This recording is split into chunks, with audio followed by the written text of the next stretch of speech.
Welcome to The Explainer. Today, we're unpacking something literally mind-blowing. We're exploring a highly detailed, almost bureaucratic cosmology of reincarnation found directly in our source material.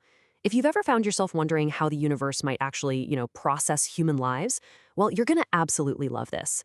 We're looking at a system defined by profound structure, massive amounts of data, and highly deliberate planning. Okay, let's dive right into this because we need to completely challenge that traditional fluffy cloud, harp playing view of the afterlife. Right? The source material outlines a meticulously managed spiritual administrative system. We are talking about an afterlife that functions way more like a massive, hyper efficient cosmic corporation than some kind of nebulous dreamscape. Here is our directory map for the spiritual offices we're touring today. 1. The spiritual bureaucracy. 2. The Reincarnation Bureau. 3. The soul merging experience. And 4. The gender equation. Let's get right into it. Section 1. The spiritual bureaucracy. The source material describes a spirit world absolutely filled with government-like offices and strict schedules. And right at the center of all this is what the text calls the Reincarnation Bureau. Just think of it as a massive administrative office. It literally holds complete, comprehensive data on every single past life a soul has ever lived. And it uses all that data to schedule future incarnations. The source actually makes a slightly humorous, kind of relatable comparison here, suggesting this spiritual record system runs on something akin to massive NEC computers just to handle all the soul data. I mean, can you imagine? And here is a truly staggering fact from the lecture. A soul's future life schedule isn't just drawn up at the last minute. No way. It's drafted roughly 200 years in advance of their actual birth on Earth. 2 entire centuries of lead time? So, what exactly is being scheduled during that massive 200-year window? Well, the Bureau is calculating incredibly specific variables. We're talking about selecting your future parents, your siblings, your likely occupations, and even the ideal age at which your parents should pass away. Now, according to the source, these aren't just random strokes of luck. They are perfectly calculated variables designed to provide the absolute best, most optimal learning environment for your soul's specific evolution. Now, what's really interesting about this literal timeline of the rebirth process is that your past data is extensively reviewed first. Then, that schedule is created 200 years out. But actually, scratch that. It's not set in stone forever. There are check-ins. 50 years out, 100 years out, adjustments are made. Finally, right before birth, there is a final check. The soul must actually go down to the Reincarnation Bureau and give their final sign-off, basically confirming, yes, I accept this life curriculum.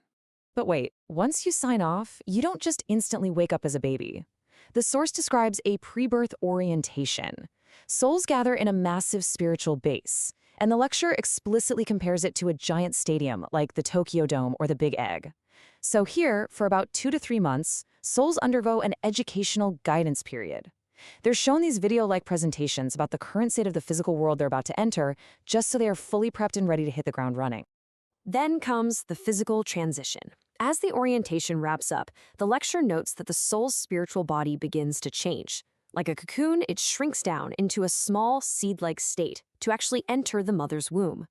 And remember, the specific child that will be born was decided months before conception even occurs. It's wild.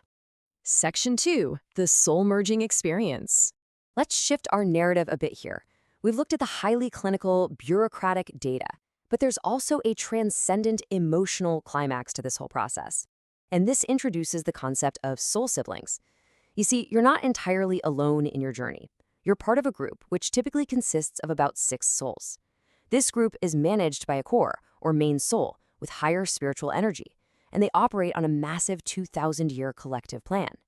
Because of this setup, your individual earthly experiences aren't just yours. They are considered the shared collective property of the entire group. The connection between these soul siblings is intense. If one sibling makes poor choices and, say, falls into a hell realm, the source states the whole group suffers deeply. It completely throws off their entire 2,000-year plan. So the rest of the soul siblings will dramatically alter their own reincarnation schedules, sometimes taking on much, much harder lives, specifically to rescue their fallen sibling and pull them back up. Talk about teamwork, right? But when things go well, man, they celebrate in a way we can barely comprehend. Occasionally, these soul siblings gather in the spirit world. The main soul leads them. They meditate, they synchronize their spiritual wavelengths, and then they literally merge into one entity. The lecture actually compares this visual to chemical bonds forming, like atoms linking together into a single molecule. And this brilliantly illustrates the majesty of the event. As they synchronize, they, quote, merge into a single massive ball of light energy. The souls physically and spiritually unite, just swirling together into a giant, glowing sphere of pure energy. It sounds absolutely incredible. Inside this ball of light, they experience supreme bliss. It's the emotional weight of sharing the collective joy of every past life all at once. Every single triumph, every joy any of the six have ever experienced is shared in a state of absolute ecstasy before they eventually separate back into individual souls to continue their work. Section 3. The Gender Equation. Now let's transition back to the highly technical side of this cosmology, because you might be wondering, how does a massive bureaucracy determine something as fundamental as gender for your next life? Well, according to the text, it is definitely not random. It's determined by a complex, highly guarded spiritual equation. Let's unpack the variables of this equation, shall we? The spirit world actually ranks geographical regions. For instance, noting that a place like Japan is an A-rank area, meaning it's highly competitive and incredibly difficult to secure a reincarnation spot there. So the equation takes this region rank, multiplies it by the era maturity, which is the specific developmental stage of civilization at that time, and combines it with the soul score, which is the historical track record of your soul sibling group. It is literally math. Now, usually, a soul maintains the same gender across lives. But why might they switch? Well, the main soul has to constantly strategize. They might need a soul to switch genders for evolutionary necessity, or maybe to balance the male-to-female ratio of their 6 soul groups so they don't stagnate, or simply because a specific era requires a different gender perspective to maximize the learning conditions. There is a really stark contrast here, though.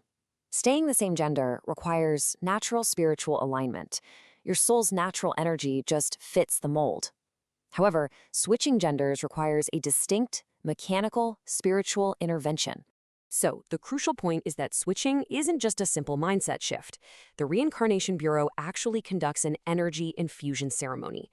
Actual officials step in to perform a special spiritual rite to infuse the soul with the specific, different male or female energy required for their next incarnation. It is a literal energy transfer process. So, to summarize what we've explored today, the source material paints a vivid picture of an afterlife defined by profound structure, massive data processing, and highly deliberate planning. It's a system where every life is a meticulously managed 200-year curriculum designed for ultimate collective spiritual evolution. It completely removes the concept of randomness from our earthly existence. It's just an incredibly structured view of the cosmos. So I leave you with this provocative thought to ponder. If every challenge, every relationship, and every hurdle in your current life was meticulously scheduled 200 years ago as the absolute perfect curriculum for your soul's growth, how does that change the way you view your daily struggles today? Thank you so much for joining me on this explainer. Keep learning, and I will catch you next time.